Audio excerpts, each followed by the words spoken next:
Voilà donc Israël établi en Judée, en Samarie, et là c'est l'histoire la plus paradoxale qui soit pour une ville.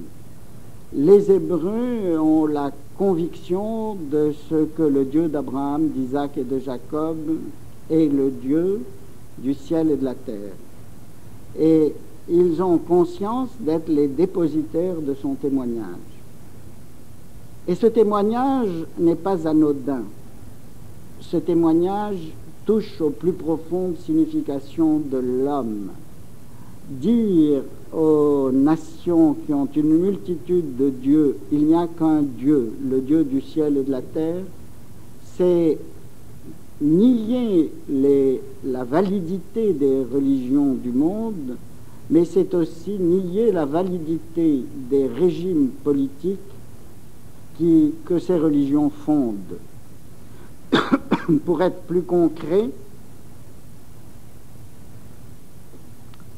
dire comme Moïse à Pharaon, tes dieux sont du bois et de la terre et du fer, c'est dire à Pharaon, tu n'es pas fils de Dieu, tu n'es pas Dieu, et ton pouvoir est illusoire.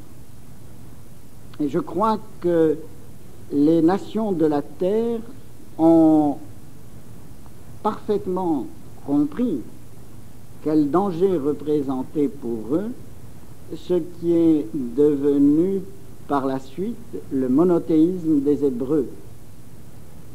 Je pense que si on avait dit à Abraham qu'il était monothéiste, il aurait été stupéfait. Le monothéisme est une idéologie, une théologie qui a été plaquée sur le donné biblique, et très souvent nous sommes victimes de cette idéologie, de cette théologie. Dieu en hébreu se dit Elohim, et Elohim est un pluriel,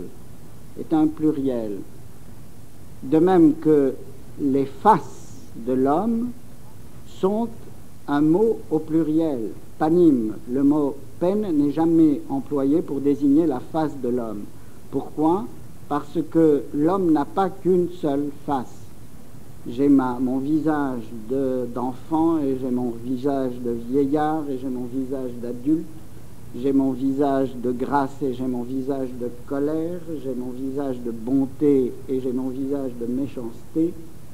Et dire le visage de l'homme, c'est aller contre ce qu'il y a de concret dans la personne humaine. Et parler d'un Dieu unique comme cette table est une, c'est trahir les visages de Dieu. Dieu est multiple dans son unité. Et dans cette traduction que j'ai donnée, au lieu de parler de Dieu, j'ai simplement transcrit le mot Elohim, qui donne à Dieu la multitude de ses visages dans l'unité de son être et de son essence. Mais les nations de la terre convoitent cette Judée prospère à l'époque et redoutent ce petit peuple que les anciens, dans lequel les anciens voyaient le plus turbulent des peuples de la terre.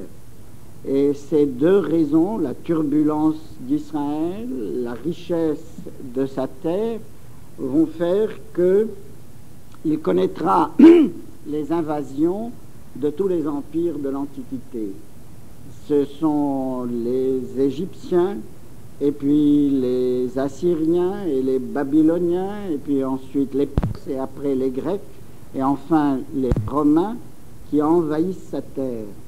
Et ce peuple qui s'attendait à la paix universelle, qui s'attendait à la justice universelle, dont les prophètes annonçaient qu'un jour, non seulement les hommes n'apprendraient plus l'art de la guerre, mais que la nature elle-même deviendrait pacifique, et que l'agneau dormirait dans les pattes du lion sans être dévoré, ce peuple va être lâché à tous les exils du monde.